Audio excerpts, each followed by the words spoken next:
લોકમત ન્યૂઝમાં આપનું સ્વાગત છે। છોટાઉદેપુર જિલ્લાના નસવાડી તાલુકામાં આજે વિરાટ હિન્દુ સંમેલનનું ભવ્ય આયોજન કરવામાં આવ્યું હતું। આ પ્રસંગે નગરના મુખ્ય માર્ગો પર વિશાળ બાઇક રેલી કાઢવામાં આવી હતી, જેમાં મોટી સંખ્યામાં હિન્દુ સમાજના યુવાનો અને અગ્રણીઓ જોડાયા હતા। કેસરિયા સાફા અને ધ્વજ સાથે નીકળેલી રેલી દરમિયાન જય શ્રી રામ અને હર હર મહાદેવના ગગનભેદી નારા સંભળાતા સમગ્ર વાતાવરણ ભક્તિમય બની ગયું હતું। માર્ગમાં ઠેર ઠેર ફૂલહારથી સ્વાગત કરવામાં આવ્યું હતું। રેલી નગર ભ્રમણ બાદ બાપા સીતારામ મંદિર ખાતે પહોંચી હતી, જ્યાં સભાનું આયોજન કરવામાં આવ્યું હતું। સંતો અને સામાજિક અગ્રણીઓએ હિન્દુ સંગઠન અને એકતા પર ભાર મૂક્યો હતો। શાંતિપૂર્ણ માહોલમાં કાર્યક્રમ પૂર્ણ થતા તંત્રએ પણ રાહતનો શ્વાસ લીધો હતો, જ્યારે કાયદો વ્યવસ્થા જળવાઈ રહે તે માટે પોલીસ દ્વારા ચુસ્ત બંદોબસ્ત ગોઠવવામાં આવ્યો હતો।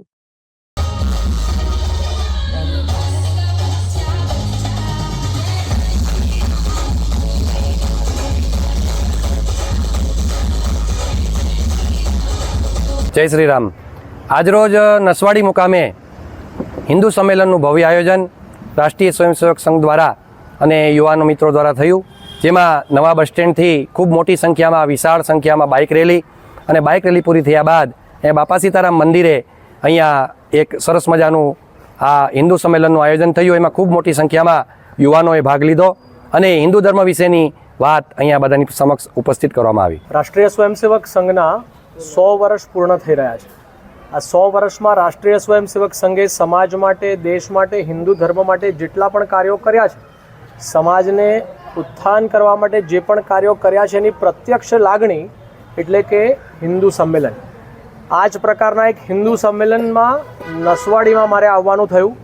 સંઘ 100 વર્ષે શું કરશે, સંઘે 100 વર્ષમાં શું કર્યું અને આગલા વર્ષોમાં રાષ્ટ્રીય સ્વયંસેવક સંઘની સમાજ ઉન્નતિ માટે શું ભૂમિકા હશે, એના માટે હિન્દુ સંમેલન પંચ પરિવર્તનની વાતો કરવા માટે અને સ્વધર્મની લાગણી વિકસે એટલા માટે સંઘ વસ્તી વસ્તી, ગામે ગામ, મંડળે મંડળ જઈ રહ્યું છે।